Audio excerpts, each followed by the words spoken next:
Bonjour à toutes et à tous. Quand on pense à l'addiction, les mots qui viennent souvent sont combat, lutte, bataille. Et si en fait, l'approche la plus efficace n'était pas du tout une guerre, mais plutôt un cheminement structuré vers une forme de réconciliation? C'est ce qu'on va explorer aujourd'hui. Une vision du soin en addictologie qui se veut à la fois rigoureuse et profondément humaine. Voilà, tout est dit dans cette phrase. Elle est vraiment au cœur de notre analyse parce qu'elle change complètement la perspective. On ne cherche pas à vaincre un ennemi intérieur, mais plutôt à reconstruire un lien avec soi-même, à retrouver une cohérence perdue. C'est cette philosophie qui va guider tout le processus qu'on va détailler. Alors, voici le parcours qu'on va suivre ensemble. On va décortiquer 5 étapes clés. Ça part de la toute première rencontre et ça va jusqu'à la philosophie qui permet d'inscrire le rétablissement dans la durée. Bon, alors, allons-y. Tout, absolument tout, commence ici. Avant même de parler de traitement, de sevrage ou de thérapie, la première étape, la plus fondamentale, c'est de créer une relation de confiance solide entre la personne qui souffre et le soignant. Il faut vraiment avoir ça en tête. La personne qui arrive pour demander de l'aide, elle est souvent dans un état émotionnel très complexe. Il y a la honte, qui peut être paralysante, il y a l'ambivalence, cette hésitation constante entre l'envie de changer et la peur de l'inconnu.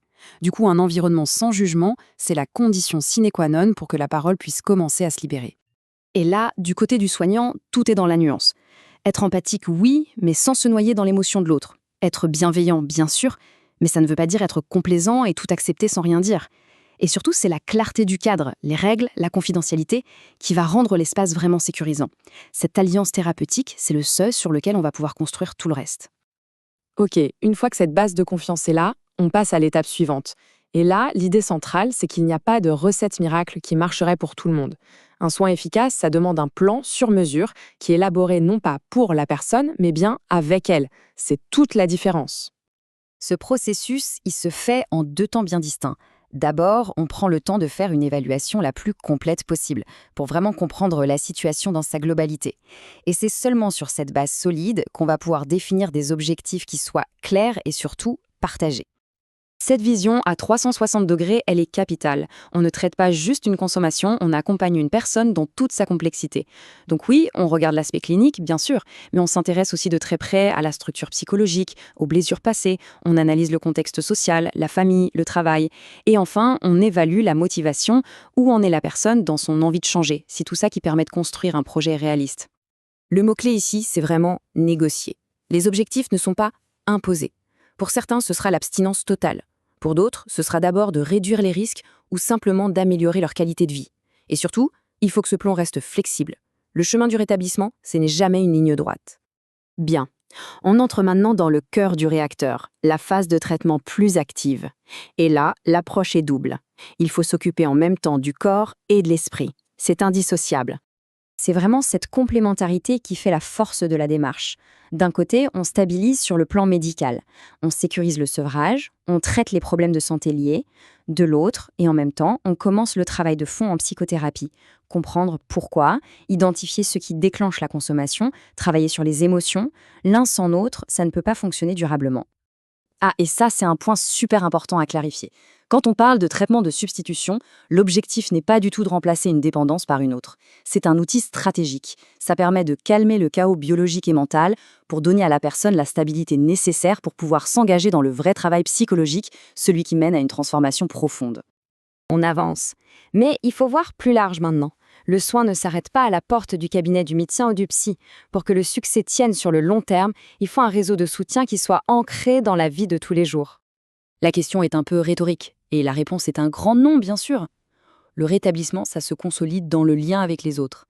Si on isole le problème à une simple question clinique, on passe à côté de l'essentiel. Bien souvent, la dépendance se nourrit de l'isolement. Concrètement, reconstruire ce lien social, ça passe par plusieurs piliers. D'abord, la réinsertion.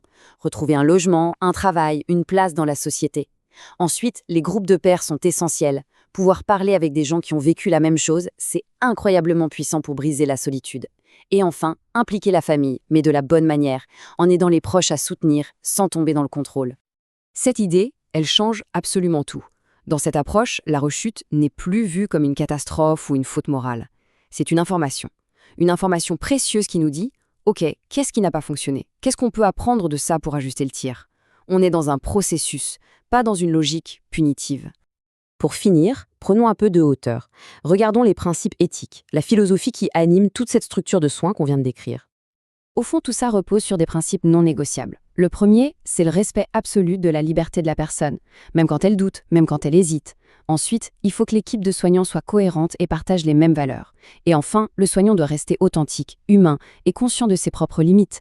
C'est la clé d'une relation de confiance qui dure. Finalement, si on devait résumer tout ce processus, on pourrait le faire avec ces 4 verbes, simples mais tellement puissants. Accueillir, sans jamais juger. Comprendre, en profondeur. Accompagner, dans la durée. Et enfin, l'objectif ultime, responsabiliser, c'est-à-dire redonner à la personne le pouvoir sur sa propre vie. Et on termine sur cette idée, qui est peut-être la plus importante de toutes. Le but final, ce n'est pas juste d'arrêter un comportement. Le projet est bien plus grand, bien plus ambitieux. Il s'agit de permettre à une personne de se retrouver, de se restaurer et de redevenir pleinement l'auteur de sa propre histoire. C'est la question que je nous laisse pour la route. Penser en termes de réconciliation, plutôt que de bataille, ça invite forcément à plus de compassion, à plus de collaboration, et au final, peut-être à une guérison qui est beaucoup plus profonde et surtout beaucoup plus durable. Merci d'avoir suivi cette analyse.